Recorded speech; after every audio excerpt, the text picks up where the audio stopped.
So hello students, welcome back to our channel Mathematica. So in previous lecture we have studied about the introduction on number systems and we have done exercise 1.1 and 1.2. Now in second portion we will study about the real numbers and their decimal expansions. इसमें हम सबसे पहले हम decimal expansion निकालेंगे real numbers का, फिर हम उसमें हम डिस्टिंग्विश कर पाएंगे कि कौन से रेशनल है और कौन से इररेशनल है। तो इसके लिए सबसे हम पहले एग्जांपल से कंसीडर करते हैं, जो कि हमने तीन नंबर्स लिए हैं, 3 रियल नंबर लिए हैं, 10/3, 7/8, 1/7। अब हम इसका डेसिमल एक्सपेंशन निकालते हैं। सो डेसिमल एक्सपेंशन निकालने के लिए हमें लॉन्ग डिवीजन मेथड यूज करना पड़ता है। सो 3 और 10, हमें 10/3 दे रखा है, तो 3 हमारा इसमें डिवीजन है और 10 डिविडेंड है। First of all we will divide the 10 by 3, so 3 3s are 9, so remainder becomes 1. Now we will put the point here and put 1 0 here, so it becomes 3 3s are 9 and remainder becomes 1, and we will put 1 0 again and 3 3s are 9 and 1. ये ऐसे ही चलता रहेगा, 1 आपका reminder हमेशा 1 ही आएगा इसमें। So this is one example. Now we will move to second example in which dividend is less than the divisor. So we will put point in the quotient and put 1 0 in the dividend. It becomes 8 8 are 64. Now remainder becomes 6. Again we will put 0. 8 7s are 56. Now remainder becomes 4. Again we will put 0. 8 5s are 40. The remainder becomes 0. Now we will move to third example, which is 1/7. So 1 is less than 7, so we will put point in the quotient and put 1 0 in the dividend. 7 1s are 7, which becomes 3. Now put again 0. 7 4s are 28. Remainder becomes 2. We will put again 0. 7 2s are 40. Remainder becomes 6. We will put again 0. 7 8s are 56. Remainder becomes 4. We will put again 0. 7 5s are 35. Remainder becomes 5.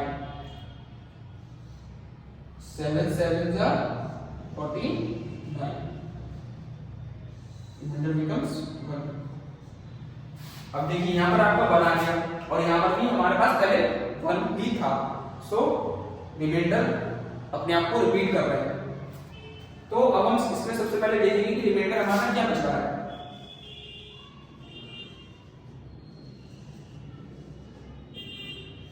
Reminder हमारा क्या बच रहा है, इसमें हमेशा 1 आ रहा है। हम जितनी बार डिवाइड करेंगे 3 से 10 को, हमेशा 1 आएगा हमेशा। इसमें हम देखेंगे तो रिमाइंडर हमारा क्या है,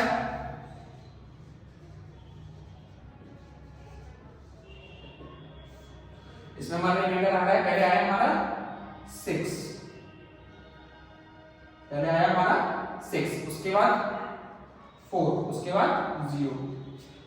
इसमें आप देखेंगे इसमें आपका रिमाइंडर आया कितना,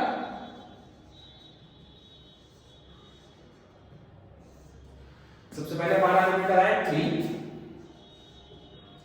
फिर 2, फिर हमारा आया रिमाइंडर 6, फिर हमारा आया रिमाइंडर 4, फिर आया 5, फिर आया हमारा रिमाइंडर 1। अब इसमें हमने क्या देखा, हमें इसमें 3 पॉइंट्स मिलते हैं। अगर हम लॉन्ग डिवीजन मेथड से किसी भी रियल नंबर को डिवाइड करते हैं तो हमारा रिमाइंडर या तो 0 हो जाता है सर्टेन पॉइंट के आने के बाद, या फिर हमारा रिमाइंडर रिपीट करता है वही नंबर, जैसे कि इसमें 1 1 1 1 रिपीट हो रहा है, या फिर हमारा रिमाइंडर कुछ नंबर्स के बाद रिपीट करता है। कुछ सर्टेन डिजिट्स होते हैं जो कि उनके बाद एक रिपीट करता है, तो वो सर्टेन ब्लॉक ऑफ नंबर्स होते हैं। तो ये है हमारा decimal expansion of real number. अब हम इसके बाद इसमें हम ये डिस्टिंग्विश कर पाएंगे कि कौन सा हमारा रेशनल है और कौन सा हमारा इरेशनल नंबर है। तो अब हमारे इसमें दो केसेस अराइज होते हैं इन एग्जांपल्स को देखने के बाद। The remainder becomes 0 and the remainder never becomes 0। So हमने एक एग्जांपल में देखा कि 7/8 में हमारा क्वेश्चन जो है आंसर हमारा 0.875 आएगा, इसमें रिमाइंडर हमारा 0 हो रहा था। और दूसरा एग्जांपल आप देखिए 1/2 0.5। तो ऐसे रियल नंबर्स को हम क्या कहेंगे terminating numbers. Such numbers are called terminating numbers. Terminating मतलब एक पॉइंट पे आके रुक जाना। दूसरा केस हमारा क्या आता है कि द रिमाइंडर नेवर बिकम्स 0, यानी कि रिमाइंडर कभी 0 नहीं होगा। जैसे कि आपने दो एग्जांपल्स देखे थे 10/3 जिसमें हमारा क्वोशिएंट जो है 3.3333 आ रहा था और रिमाइंडर हमारा 1 रिपीट हो रहा था बार-बार। और इसमें आप देखिए 1/7 में जिसमें हमारा क्वोशिएंट 142857, फिर 142857, 142857 ऐसे करके हमारा क्वोशिएंट हमारा रिपीट हो रहा था। तो ऐसे नंबर्स को हम क्या कहते हैं नॉन टर्मिनेटिंग, मतलब कि जो कभी नहीं रुकेंगे, और रिकरिंग रिपीटिंग।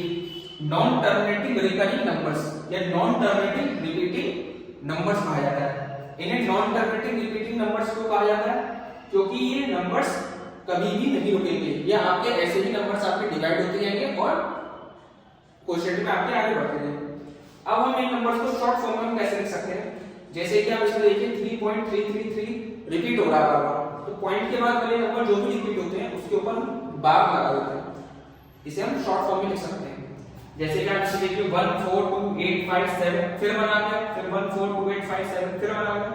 तो इतने नंबर्स तो हमारे यहां तक के तो हमारे नंबर्स रिपीट नहीं हो गए ना, तो यहां तक के हमने बार लगा दिया। तो from the previous example we conclude that the decimal expansion of a rational number, किसी भी रेशनल नंबर का डेसिमल एक्सपेंशन या तो टर्मिनेटिंग होगा या तो नॉन टर्मिनेटिंग रिकरिंग होगा। इस moreover a number whose decimal expansion is terminating or non terminating recurring is rational। इस लाइन का मीनिंग ये हुआ कि रेशनल नंबर का डेसिमल एक्सपेंशन या फिर टर्मिनेटिंग होगा, किसी पॉइंट पे जाके रुक जाए, या फिर नॉन टर्मिनेटिंग रिकरिंग होगा, मतलब कि वो रिपीट होता है। जैसे कि हमने 3 एग्जांपल्स हमने देखे थे 7/8 में हमारा ये डेसिमल एक्सपेंशन एक पॉइंट पे जाके रुक गया, इसमें हमारा डेसिमल एक्सपेंशन 3.333 रिपीट होता था, इसमें हमारा डेसिमल एक्सपेंशन कुछ ब्लॉक ऑफ नंबर्स रिपीट होता है। तो इन टाइप के जो नंबर्स होते हैं उन्हें हम कहते हैं रेशनल नंबर्स, जिसमें और रेशनल नंबर का डेसिमल एक्सपेंशन हमेशा टर्मिनेटिंग होगा या नॉन टर्मिनेटिंग रिकरिंग होगा। नेक्स्ट पॉइंट में हमने इरेशनल नंबर की बात नहीं करी। अब इरेशनल नंबर जो होते हैं decimal expansion of an irrational number, जो इरेशनल नंबर का डेसिमल एक्सपेंशन होता है वो हमेशा नॉन टर्मिनेटिंग नॉन रिकरिंग, मतलब ना ही वो रुकेगा और ना ही वो रिपीट होगा। मोreover a number whose decimal expansion is non terminating non recurring is irrational। किसी भी नंबर का डेसिमल एक्सपेंशन अगर वो नॉन टर्मिनेटिंग और नॉन रिकरिंग है तो वो इरेशनल होगा। नॉन टर्मिनेटिंग नॉन रिकरिंग का मतलब क्या हो गया? ना ही वो रुकेगा किसी पॉइंट पे और ना ही वो रिपीट होगा बार-बार।